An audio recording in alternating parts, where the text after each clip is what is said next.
بسم اللہ الرحمن الرحیم الحمدللہ رب العالمین والصلاة والسلام علی سید الانبیاء والمرسلین یا صاحب الجمال و یا سید البشر من وجہک المنیر لقد نور القمر لا یمکن الثناء کما کانا حقہ بعد از خدا بزرگ توئی قصہ مختصر۔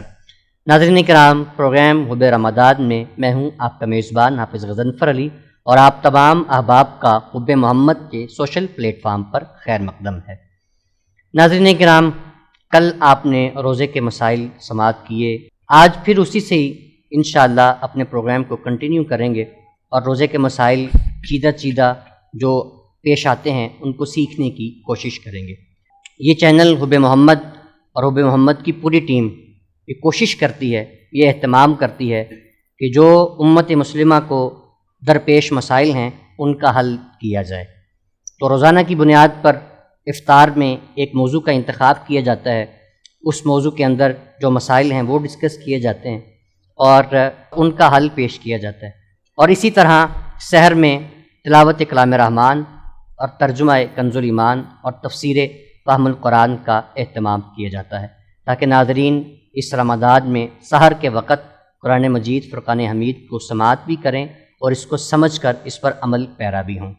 تو ناظرین کرام، اس چینل کو زیادہ سے زیادہ سبسکرائب کیجیے اور اپنے دوستوں تک شیئر کیجیے تاکہ وہ مسائل جو آپ کی وساطت سے دوسرے لوگ سیکھیں ان کا ثواب آپ کے اعمال میں بھی ہوتا رہے۔ آج روزے کے مسائل پر ڈسکس ہوگی انشاءاللہ۔ روزہ امت مسلمہ پر فرض کر دیا گیا، تو جو روزہ فرض ہے تو اس کے مسائل کا سیکھنا بھی بہت زیادہ ضروری ہے۔ بہت باریک مسائل، بہت چھوٹی چھوٹی باتیں جو ہمارے روزے کے ثواب میں کمی کا باعث بنتی ہیں اور بسا اوقات تو روزے کو سرے سے ہی ختم کر دیتی ہیں، ان مسائل کا سیکھنا جاننا بہت ضروری ہے۔ آج اسی پر گفتگو کے لیے ہمارے ساتھ پھر موجود ہیں نہایت علمی، فکری، مدلل، محقق گفتگو کرنے والے حضرت علامہ ڈاکٹر مفتی ایوب آزاد مجددی صاحب۔ السلام علیکم ورحمۃ اللہ وبرکاتہ۔ جی وعلیکم السلام ورحمۃ اللہ وبرکاتہ۔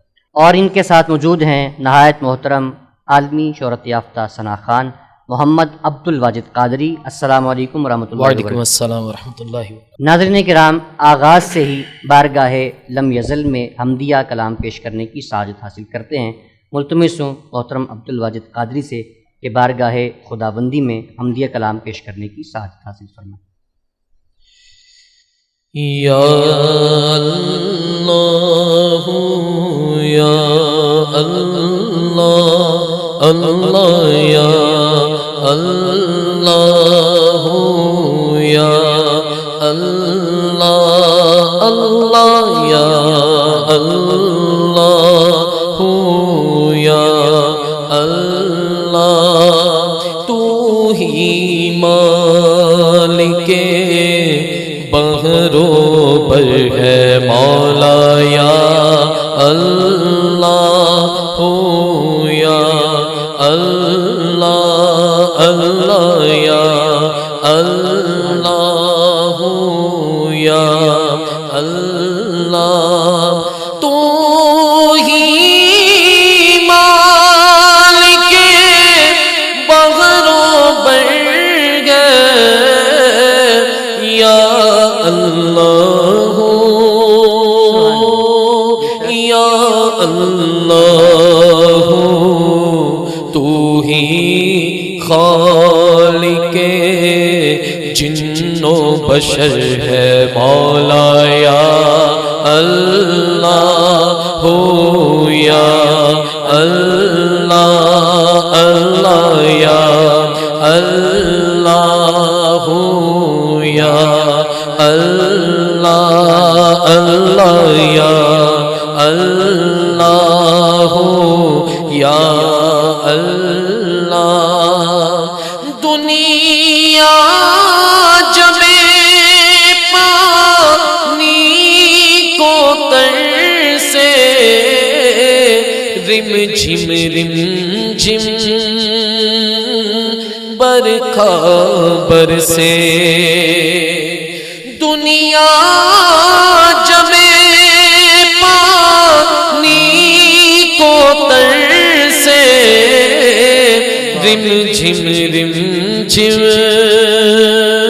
برکھا برسے، ہر ایک پر رحمت کی نظر ہو مولا یا اللہ ہو یا اللہ اللہ یا اللہ ہو یا اللہ بخش دے تو عطار کو مولا واسطہ تجھ کو اس پیارے کا بخش دے تو ہم سب کو مولا واسطہ تجھ کو اس پیارے کا جو سب نبیوں کا سرور ہے مولا یا اللہ یا اللہ اللہ یا اللہ یا اللہ اللہ یا اللہ یا اللہ.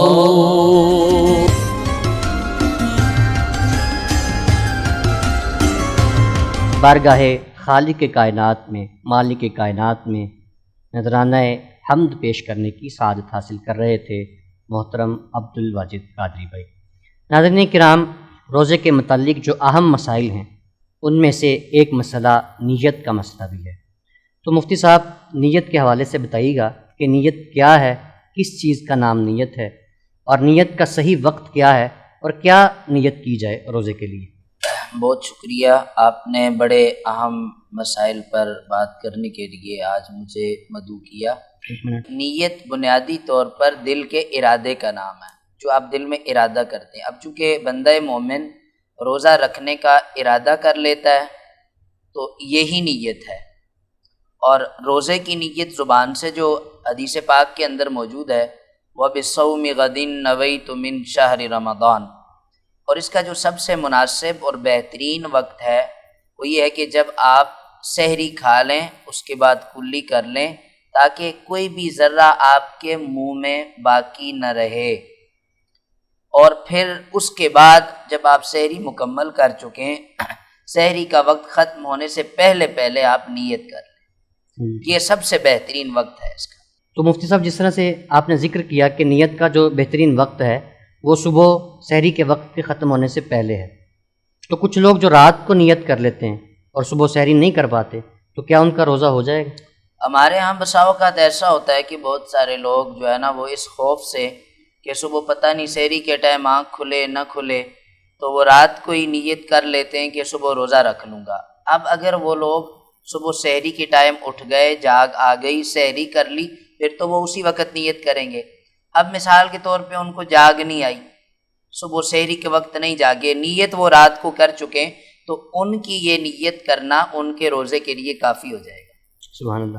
اچھا مفتی صاحب، دوسرا جو مسئلہ بہت زیادہ دیکھنے میں آیا ہے کہ اکثر لوگ نیت کرنا ہی بھول جاتے ہیں. سحری تو کر لیتے ہیں لیکن زبان سے نیت نہیں کرتے، دل میں نیت تو کرتے ہیں کہ روزہ رکھ رہے ہیں، سحری کر رہے ہیں، لیکن زبان سے نیت نہیں کرتے. تو کیا روزہ ہو جائے گا، اس پہ کوئی فرق پڑے گا؟ نہیں، روزے پہ کوئی فرق نہیں پڑے گا، روزہ ہو جائے گا، چونکہ نیت تو نام ہے دل کے ارادے کا. تو ان کا دل کا ارادہ سچا ہے کہ بھائی اب میں نے سحری کر لی ہے، تو سحری لازماً انہوں نے روزے کے لیے کی ہے. تو اگر انہوں نے یہ الفاظ وَبِالصَّوْمِ غَدٍ نَوَيْتُ مِنْ شَهْرِ رَمَضَانَ اگر یہ الفاظ انہوں نے زبان سے نہ بھی ادا کیے تو بھی ان کی نیت کافی ہو جائے گی، کیونکہ دل سے وہ نیت کر چکے ہیں، اور یہ الفاظ ادا کرنا یہ مستحب عمل ہے. تو دل کا ارادہ جو آپ نے کہا کہ دل کے ارادہ کافی ہے نیت کے لیے، تو دل کے ارادے میں بھی کچھ کہنا پڑتا ہے یا صرف سحری کے؟ چونکہ سحری میں تو نیت بندہ کرتا ہے کہ میں روزے کے لیے ہی کر رہا ہوں، تو خاص دل کا ارادہ کہ وہی جو سحری کر رہا ہے وہی کافی ہوگا؟ دیکھیں، دل کا ارادہ یہ ہے، ایک تو ہے نا کہ ویسے کھانا کھا لینا، اس کے اوپر آپ کو آپ کے دل میں کوئی خیال نہیں آیا، ویسے سحری کھا لی، یہ نیت نہیں ہوئی. نیت پراپر ایک ارادہ ہے، ایک عزم ہے. انسان سوچتا ہے کہ یار مجھے اب یہ کرنا ہے، دل سے اس نے یہ تہیہ کر لیا کہ میں نے یہ سحری کھا لی، اب میں نے روزہ رکھنا ہے. روزہ رکھنا ہے. تو اب یہ اس کی نیت اس کے روزے کے لیے کافی ہوگی. جی ٹھیک ہے. تو اس کو ارادہ جو ہے نا اس کو دل کا ارادہ کرنا یہ لازم ہے، لفظوں سے کہنا یہ لازم نہیں. اور دوسرا اکثر دیکھنے میں آیا ہے کہ بعض اوقات صبح سحری میں بیدار نہ ہونے کی وجہ سے یا اس ڈر سے کہ صبح سحری میں آنکھ نہ کھلے تو رات کو ہی نیت کر لیتے ہیں. تو رات کو نیت کرنے کے بعد وہ پھر اٹھے، ایک وقت میں بیدار ہوئے لیکن ابھی سحری کا وقت نہیں ہوا تھا، تو اس شخص نے کہا کہ یار اب میری طبیعت ٹھیک نہیں ہے تو میں صبح روزہ نہیں رکھوں گا، تو نیت اس نے منقطع کر دی. اب پھر سحری کے وقت اٹھ کے اس نے کھانا کھایا تو کیا اس کا روزہ ہو جائے گا؟ نہیں، ابھی تو اس نے روزے کے ٹائم کے اندر، کیونکہ ابھی سحری کا ٹائم موجود ہے، اگر وہ عشاء کے بعد سے صبح سحری تک 20 مرتبہ نیت بدلے اس کی کوئی حیثیت نہیں ہے. اب وہ بیمار تھا، کچھ تھوڑا سا احتیاط ہو گیا، اب اس کے اندر ہمت آ گئی، حوصلہ آ گیا، ابھی ٹائم ہے، اس نے سحری کر لی یا اس نے سحری نہ کی، سحری ختم ہونے سے پہلے اس نے روزے کی نیت کر لی تو اس کی رات کی ساری نیتوں کے اتار چڑھاؤ کا کوئی مقصد نہیں رہ جائے گا، وہ سب ختم ہو جائیں گی. سحری سے پہلے ختم ہونے سے پہلے وہ نیت کر لے گا تو اس کا روزہ ہو جائے گا. جی ٹھیک. ناظرین کرام، روزے کا نیت کے ساتھ گہرا تعلق ہے. نیت کے بغیر روزہ نامکمل ہے. نیت دل کے ارادے کا نام ہے، تو نیت کے متعلق مسائل کے بارے میں آگہی ہم نے حاصل کی. اب اکثر اوقات دیکھا جاتا ہے کہ رمضان المبارک میں کھانے پینے کی چیزیں بازار میں اکثر فروخت کی جاتی ہیں اور سر عام، اور کچھ لوگ کھا پی بھی رہے ہوتے ہیں. تو مفتی صاحب یہ چیزیں بیچنے والے کے متعلق کیا حکم ہے، اور جو سر عام کھا رہا ہے تو اس کے بارے میں کیا حکم ہے؟ جی، یہ بہت بڑا جرم ہے کہ کوئی بھی شخص کسی کو دن دہاڑے روزہ کھلائے. کھلانے والا بھی مجرم، کھانے والا بھی مجرم. کھلانے والا ایک جرم کر رہا ہے اور کھانے والا 2 جرم کر رہا ہے. ایک تو وہ اللہ کے فرض کی تکمیل کے خلاف وہ روزہ توڑ رہا ہے، اللہ نے روزہ فرض کیا وہ نہیں رکھ رہا. ایک تو یہ جرم ہے کہ حکم عدولی کر رہا ہے، اور دوسرا وہ جرم یہ کر رہا ہے کہ وہ دن دہاڑے چوک چوراہے میں کھا رہا ہے کہ راؤنڈ اباؤٹ مسلمان گزر رہے ہوتے ہیں، ان کے دل میں کھانے پینے کا خیال آ سکتا ہے. اور کوئی بھی بندہ، یہ ایک فطرتی عمل ہے کہ کوئی بندہ غضنفر بھائی پانی پی رہا ہو نا روزے کی حالت میں تو لوگ حیا کرتے ہیں کہ یار بھائی خیال کرو یار. بچے کو بھی دن میں اس طرح چوک چوراہے میں پانی نہیں پلانا چاہیے کہ یار اسے کوئی چیز کھانے کے لیے نہیں دینی چاہیے کہ اس سے وہ روزے کا تقدس، ایک تو اس کا تقدس پامال نہ ہو، اور دوسرا یہ ہے کہ دوسرے کو اس کھانے پینے کی طرف اس کا دل نہ میلان کرے. تو ایک تو یہ ہے، تو یہ 2 جرائم کرتا ہے. میں نے ایک مجوسی کے بارے میں پڑھا کہ ایک مجوسی نے، جو لوگ یہ چوکوں چوراہوں میں کھانا بیچتے ہیں، کھانا لگاتے ہیں، حضرت امام اعظم ابو حنیفہ رحمۃ اللہ تعالیٰ نے فرمایا یہ ملعون لوگ ہیں. ایسے لوگوں کو حکومت وقت کو چاہیے کہ ایسے لوگوں کو سر عام پھانسی دے کہ جو روزے کی تقدیس کو پامال کرتے ہیں. اور بالخصوص ہم وطن عزیز پاکستان کے اندر آرڈیننس باقاعدہ پاس ہوئے ہیں کہ اس طرح سر عام چوکوں چوراہوں میں جو ہے نا وہ کھانا سپر سٹورز پر نہیں بیچا جا سکتا. کوئی کھانے پینے کی اشیاء دن دہاڑے نہیں بیچی جا سکتی، کہ ہمارا آئین بھی اس کے اوپر موجود ہے. تو ایک مجوسی نے دیکھا کہ اس کا بیٹا وہ چوک میں، اس نے دیکھا کہ اس نے کوئی پان کوئی شے منہ میں ڈالی ہوئی ہے. اس نے ادھر بلایا، اس نے اس کو چپیڑ ماری، اس کو تھپڑ مارا. اس نے کہا کیا ہوا؟ اس نے کہا تجھے حیا نہیں آتی کہ مسلمانوں کا روزہ ہے اور تو چوک میں کھڑے ہو کے کھا رہا ہے؟ تو روایت میں آتا ہے کہ وہ شخص جب انتقال کر گیا تو اس کو کسی نے دیکھا جنت میں ٹہل رہا ہے. تو جس نے اس کو دیکھا جنت میں ٹہل رہا ہے اس کو بڑا غصہ آیا. اس نے کہا یہ مجوسی ہے، اس کا جنت سے کیا لینا دینا؟ اس نے کہا بھائی تم یہاں کیا کر رہے ہو مسلمانوں کی جنت میں؟ اس نے کہا میں مسلمانوں کی جنت میں یہ کر رہا ہوں کہ جب میرا مرنے کا وقت آیا نا تو جبریل امین نے آ کے مجھے کلمہ پڑھا کے اسلام میں داخل کیا تھا. تو اس نے کہا بھائی یہ اس طرح کیسے ہو گیا کہ جبریل نے آ کے تجھے کلمہ پڑھا دیا، تو کوئی انوکھا آدمی ہے؟ اس نے کہا میں نے ایک کام بڑا انوکھا کیا تھا. ایک دن میرا بیٹا چوک میں کھڑا ہو کے کچھ کھا پی رہا تھا، تو میں نے اس کو روزے کے احترام میں تھپڑ مارا کہ بھائی یہ لوگ ہیں، یہ دیکھ رہے ہیں آپ کو، ان کا مقدس مہینہ ہے، ان کے سامنے کھا رہے ہو، تو اللہ تعالیٰ نے مجھے روزے کے احترام کی وجہ سے بخش دیا. تو یہ اہل ایمان کے لیے کتنی سبق آموز بات ہے کہ ایک بندہ اسلام سے تعلق نہیں ہے اس کا، صرف اس نے روزے کا احترام کیا، اللہ نے اس کو جنت دے دی، مرتے وقت ایمان دے دیا. تو جو لوگ اہل ایمان رمضان المبارک میں روزے رکھتے ہیں، رمضان کا احترام کرتے ہیں، اس کی حرمت اور تقدیس بجا لاتے ہیں، تو اللہ تبارک و تعالیٰ ان کو کتنی شان عطا فرمائے گا. سبحان اللہ. لیکن مفتی صاحب ہمارے ہاں تو اس کا الٹ دیکھنے میں آتا ہے. رمضان المبارک کے تقدس میں بجائے اس کے کہ آسانیاں پیدا کی جائیں، ایک دوسرے کے لیے سہولتیں فراہم کی جائیں، لیکن ہمارے ہاں اکثر چیزیں مہنگی کر دی جاتی ہیں. اور مفتی صاحب یہ جو ذکر کیا آپ نے کہ کھانے پینے کی اشیاء کا، تو کیا پھل فروٹ کا بھی اسی میں ہی حکم آتا ہے یا اس کا الگ کے لیے؟ میں نے جس کھانے پینے کی بات کی ہے غضنفر بھائی، یہ وہ کھانا پینا ہے کہ جو دن کو وہ لوگ جو روزہ نہیں رکھتے ان کی سہولت کے لیے ان کو پرووائڈ کیا جاتا ہے. جہاں تک آپ نے بات کی پھل فروٹ کی یا دیگر اشیاء خورد و نوش کی جو لوگ افطار کے لیے لے کر جاتے ہیں، ان کے بیچنے میں کوئی ممانعت نہیں ہے. جی اچھا، دوسرا مفتی صاحب اکثر چھوٹے چھوٹے مسائل جو روزے کے دوران پیش آتے ہیں، ایک تو مسواک کے متعلق تھا، وہ تو ہم نے کل ذکر کیا، دوسرا میڈیسن اور دوائی کے متعلق بھی تھا. تو اکثر لوگ شوگر کے پیشنٹ ہیں، ڈائبٹیز کے، تو وہ انسولین لیتے ہیں. تو یہ انسولین اگر وہ نہ لیں تو ان کی طبیعت بہت زیادہ خراب ہو جاتی ہے. تو انسولین کے بارے میں کیا حکم ہے؟ انسولین کے متعلق طبی ماہرین کی رائے کے مطابق اہل علم نے یہ فیصلہ دیا ہے کہ اس سے روزہ نہیں ٹوٹتا، روزے پر کوئی اثر نہیں پڑتا. جی ٹھیک. اور دوسرا مفتی صاحب اکثر اوقات لوگ بلڈ ڈونیشن کرتے ہیں. کوئی مریض زیادہ سیریس حالت میں ہے تو اس کو بلڈ ڈونیٹ کیا جاتا ہے، یا اپنے چیک اپ کے لیے بلڈ ٹیسٹ کے لیے خون نکالا جاتا ہے. تو اس پر بھی اس سے روزے پر کوئی فرق پڑتا ہے یا نہیں پڑتا؟ جی روزے کی حالت کے اندر اپنا خون ٹیسٹ کے لیے نکلوانا یا کسی کو بلڈ ڈونیٹ کرنا، ان دونوں صورتوں سے روزہ نہیں ٹوٹتا. ہاں یہ ہے کہ بلڈ لگوانا یہ روزے کو توڑ دیتا ہے. اکثر اوقات دیکھنے میں آتا ہے کہ لوگ سفر کر رہے ہیں تو سفر کے دوران گاڑیوں کا دھواں حلق میں چلا جاتا ہے، یا آپ کے قریب کوئی سگریٹ نوشی کر رہا ہے تو اس کا دھواں بھی آپ کے حلق میں چلا جاتا ہے. اس دھوئیں سے روزے پر کوئی فرق پڑتا ہے یا نہیں؟ لیکن چونکہ یہ دھواں غیر ارادی طور پر ہے اور اس سے بچنا ممکن نہیں ہوتا اور یہ غیر ارادی ہوتا ہے، تو اس سے روزے پر اثر نہیں پڑتا. ہاں یہ کہ اگر کوئی شخص ارادتاً کسی سگریٹ والے کے پاس بیٹھا ہے، کہہ رہا ہے یار ایک کش مجھے بھی لگوا دے، تو اس کے اندر یا اس کا دھواں سونگنے کی یا وہ یعنی ارادی طور پر اس کو وہ اس کی وہ فیل کر رہا ہے، تو یہ تو اس کے روزے کو مکروہ کرے گا. لیکن یہ ہے کہ اگر ویسے ہی کوئی اس کے پاس کھڑا ہے وہ پی رہا ہے تو اس کا دھواں اٹھا تو اس سے اس کے روزے پر کوئی اثر نہیں پڑے گا. جی ٹھیک. دوسرا مفتی صاحب اکثر اوقات دیکھا گیا ہے کہ لوگ روزہ تو بڑے ذوق اور شوق سے رکھتے ہیں، اور ہمارے ہاں یہ روٹین ہے، اکثر لوگ رات کو جاگتے ہیں اور صبح میں سوتے ہیں، اور صبح میں کوئی شخص سویا رہا اور اس نے نماز چھوڑ دی، روزہ تو رکھا ہے اس نے لیکن نماز چھوڑ دی، تو اس کے بارے میں اس کا روزے پر کوئی فرق پڑے گا یا کیا حکم ہے؟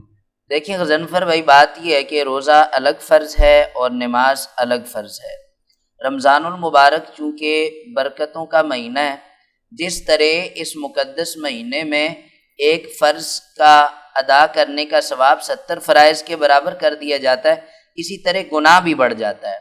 تو ایک شخص روزہ رکھتا ہے اور وہ جان بوجھ کر نماز نہیں پڑھتا، نماز چھوڑ دیتا ہے، تو اس کا روزہ تو ادا ہو گیا لیکن وہ کامل اجر سے محروم ہو جاتا ہے اس سے. اور اگر وہ اس کے ساتھ نماز بھی ادا کرے گا تو اس کو روزے کا مکمل اور کامل اجر بھی نصیب ہوگا. جی. دوسرا مفتی صاحب اکثر اوقات دیکھا جاتا ہے کہ جب رمضان المبارک میں افطار کا وقت قریب آتا ہے تو مختلف کھانے گھروں میں بنتے ہیں، مختلف ڈشز، اور بسا اوقات تو ٹائم سے بہت پہلے کھانا سامنے لگ جاتا ہے، افطار کا دسترخوان سج جاتا ہے. تو اس دسترخوان سے جو خوشبو آتی ہے اس میں بعض اوقات حلق میں پانی پیدا ہو جاتا ہے، منہ میں پانی آ جاتا ہے. تو وہ پانی اگر کسی نے نگل لیا تو اس سے روزے پر فرق پڑتا ہے یا نہیں پڑتا؟ دیکھیں غضنفر بھائی، بات یہ ہے کہ حدیث قدسی ہے، نبی علیہ الصلوۃ والسلام فرماتے ہیں کہ اللہ تبارک و تعالیٰ نے ارشاد فرمایا کہ روزے دار کے لیے 2 خوشیاں ہیں. ایک خوشی وہ ہے کہ جب وہ افطار کرتا ہے، صحیح، افطار کے ٹائم وہ افطار پہ بیٹھتا ہے تو پہلی جو شے وہ اٹھاتا ہے اس کو اس وقت کتنی خوشی اور راحت ہوتی ہے. اللہ اکبر. اور دوسرا روزے دار کو جو خوشی قیامت والے دن اللہ تبارک و تعالیٰ کے دیدار سے نصیب ہے. اللہ اکبر. اب چونکہ اس وقت خوشی کے عالم میں ہوتا ہے، انسان بیٹھا ہوتا ہے، تو پہلی بات تو یہ ہے کہ احتیاط کرنی چاہیے، زیادہ ٹائم پہلے دسترخوان نہیں لگانا چاہیے. جی ٹھیک. اور جب دسترخوان لگا چکے ہیں تو کوشش کرنی چاہیے کہ آپ بیٹھ جائیں، اپنی توجہ اللہ کی طرف کریں، چونکہ قبولیت کا وقت ہوتا ہے. آپ اس وقت اللہ تبارک و تعالیٰ کے حکم کی تکمیل میں رکے ہوتے ہیں، آپ کے سامنے حلال کھانے موجود ہوتے ہیں لیکن امر الہی کا انتظار کر رہے ہوتے ہیں کہ کب امر الہی مکمل ہوگا پھر کھانا کھائیں گے. تو اب احتیاط کرنی چاہیے، اس وقت اللہ تبارک و تعالیٰ سے مانگنا چاہیے اسی دوران اگر کسی شخص کی توجہ کھانوں کی طرف جاتی ہے، اس کے منہ میں پانی آ جاتا ہے اور وہ اس کو نگل لیتا ہے، تو اس سے روزے پر کوئی اثر نہیں پڑے گا۔ ہاں یہ بات بڑی سمجھنے کی ہے، اگر کوئی شخص ہے اس نے وہ پانی باہر نکالا ہتھیلی پہ پھر واپس منہ میں ڈال دیا، تو اس سے اس کا روزہ جاتا رہے گا۔ جی ٹھیک۔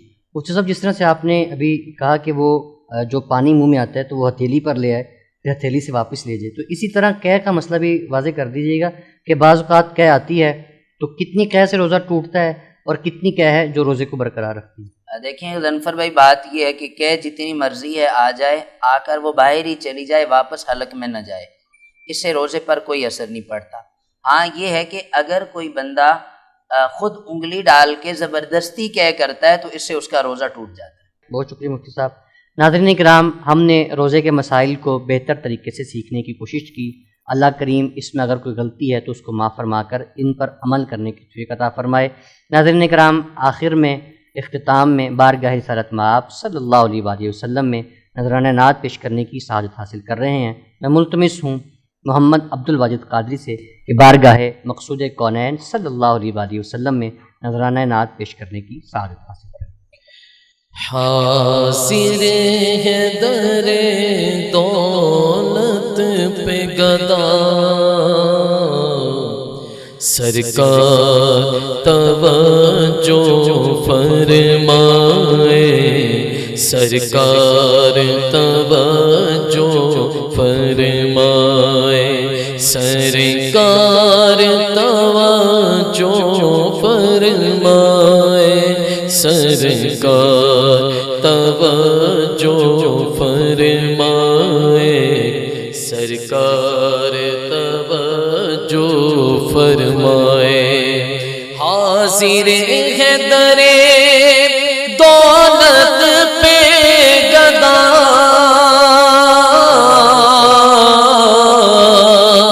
سرکار توجہ فرمائے،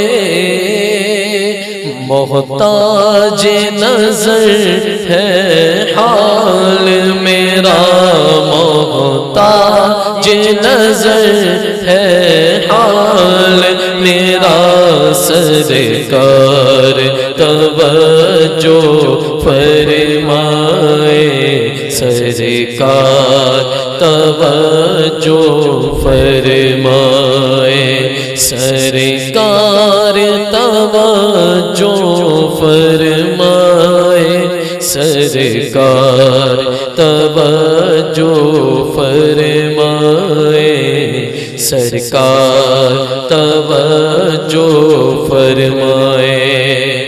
میں کر کے ستم اپنی جان پر،